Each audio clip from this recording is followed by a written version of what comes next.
మేనిఫెస్టోలనేమో మేము బెల్ట్ షాపులు తీసేస్తామన్నారు.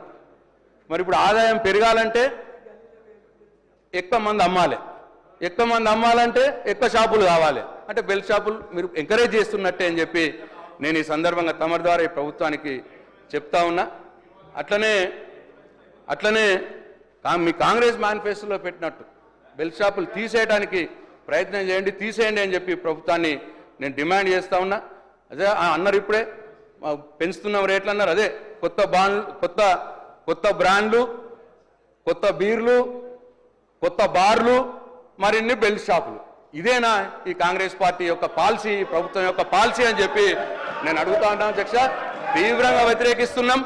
ఈ ఆదాయం పెంచే మార్గం పెట్టుకోవడం అనేది మేము తీవ్రంగా వ్యతిరేకిస్తున్నాం.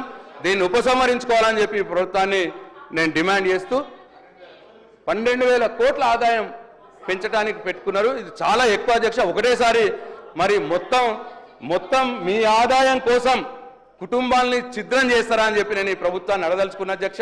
కాబట్టి ఈ విషయంలో పునరాలోచించుకోవాలి. ఒక్క నిమిషం వెంకన్న సార్, చాలా సంతోషం.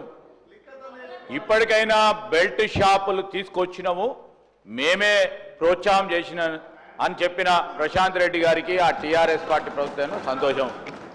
బెల్ట్ షాపులకు సంబంధించి స్పష్టంగా కూడా మా వైఖరి, బెల్ట్ షాపులను ఎంకరేజ్ చేయం. దానికి సంబంధించి ఈరోజు వారు చెప్తా ఉన్నారు ఏ విధంగా ఆదాయం పెంచాలని.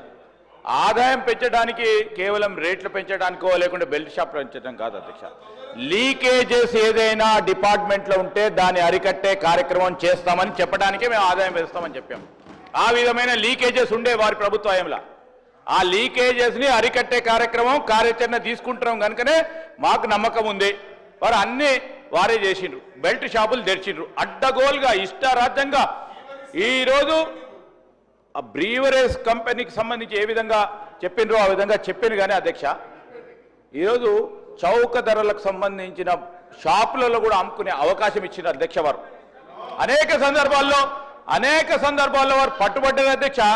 ఈరోజు వారు మాట్లాడతారంటే దయ్యాలు వేదాలు వలికినట్టున్నాయి అధ్యక్ష. ఈరోజు ఏంది అధ్యక్ష ఇది? మేమేం చెప్పినాం?